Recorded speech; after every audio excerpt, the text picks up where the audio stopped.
my name's Noel. I'm a psychotherapist. Welcome to my YouTube channel. Do subscribe while you're here. If you're watching this on my website, have a look above the video. You'll see a blue link where you can click on that, enter in your email details into the pop-up box, and I'll send these emails and blogs to you on a regular basis. So today a short video on psychopaths and sociopaths. What an odd subject to be talking about. My background as a psychotherapist was in what we call forensic psychotherapy some years ago. So I worked with people who had committed offences and ended up in hospitals rather than prisons because they were considered to have disorders. Many of them had what we would call psychopathy or sociopathy traits, personality traits. These words mean the same thing. Psychopath and sociopath are effectively the same thing in mental health terms. Although many people ask me what's the difference between the two, there isn't. It's just one term, psychopath, was in favour initially, and now the term sociopath is much more in favour. And actually now these days we tend to use the term personality disorder to describe what's going on. And there are a number of different types of personality disorders. So the psychopath, sociopath tends to be the antisocial personality disorder. So we consider it to be quite risky, high risk to other people. We're getting more and more information about this stuff, and I hear these terms used a lot and bandied around really in what I consider to be an unhelpful manner. There's a very small number of people genuinely have these types of personality disorders, very small number of people.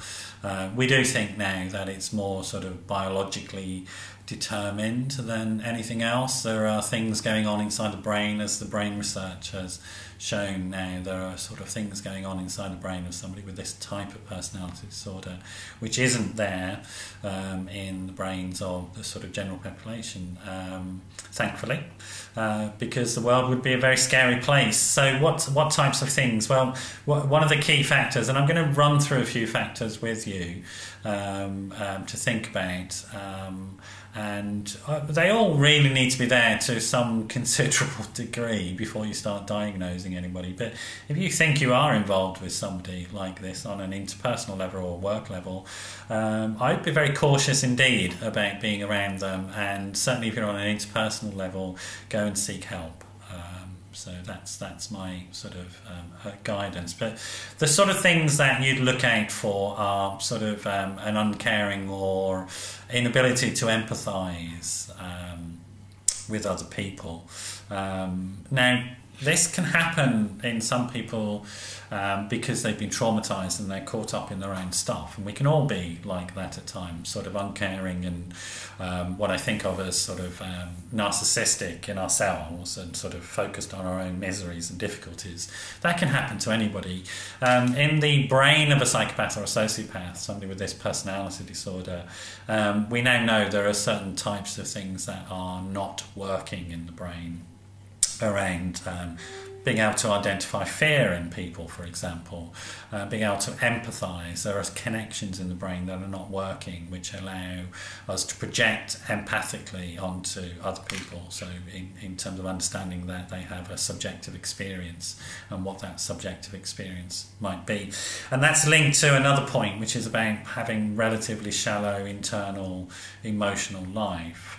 So people with this type of personality disorder tend to be sort of quite monochrome really in their emotional world, not very deep, particularly around feelings of shame and guilt, which are, and also disgust, which are key sort of emotional responses around wrongdoing. Studies have shown that somebody with this personality disorder, if you show them disgusting images, they don't have the same disgust response as the majority of the population. And then we have things like irresponsibility, which is a term that's used. Not taking responsibility, blaming others, projecting it onto others, seeing everything in somebody else's fault. Again, that's obviously connected to the lack of ability to sort of generally feel guilt and remorse of having done something wrong. If it's everybody else's fault, I mean, how could shame and guilt come into it?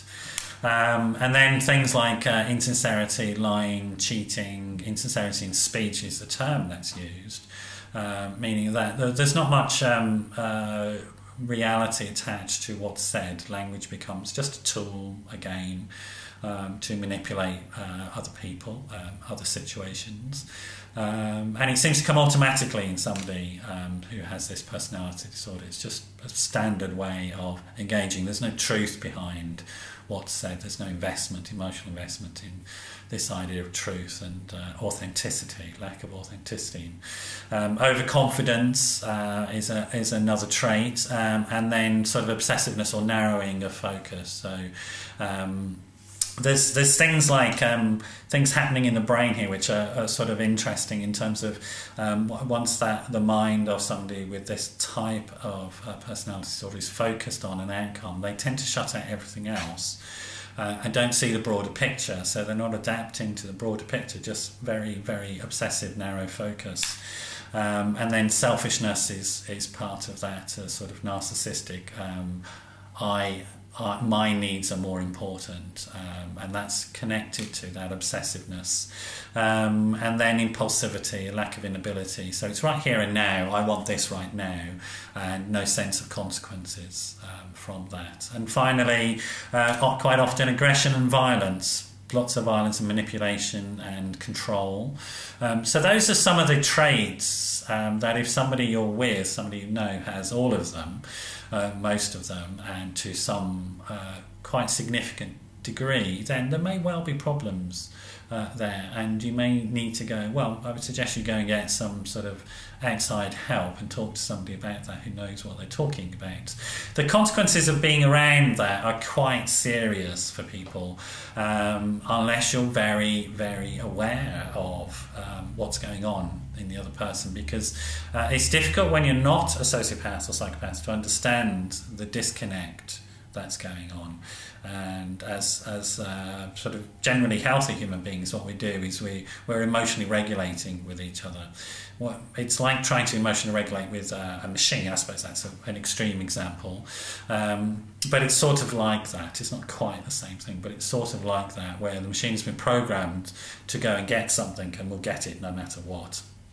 Doesn't matter who or what stands in the way, what the consequences are of any action. So it's very much about achieving the ends, the goals, and not about the process at all. And most of us as human beings are process oriented. We are herd animals, and then meeting somebody who's actually not connected to the herd at all and not getting it because they're superficially very charming, they seem to fit in, etc. And also, you know, we live in a culture which is goal-oriented and values success, defines success in very sort of very specific terms such as wealth and achievement and accrual of property and status, etc. And those aspects of self which are within the sociopathic, psychopathic mind are promoted often in our culture, you know, so the acquisition of power and money and wealth and so on. Just normal sort of business transactions can seem sort of like they're sociopathic and psychopathic, and indeed in many ways they are. So somebody who's very successful in that area may have a problem, also just may be very good at what they're doing. So it can be quite complicated, but if you do suspect that somebody that you're close to has a personality disorder of this sort, it's a risky situation that you're in. As a professional, when I worked in this field, in secure environments, I was always having to remind myself and get lots of support and make sure that I wasn't being, that my natural inclination to empathise wasn't being sort of used in those situations, and that I remained safe emotionally and cognitively as well as physically.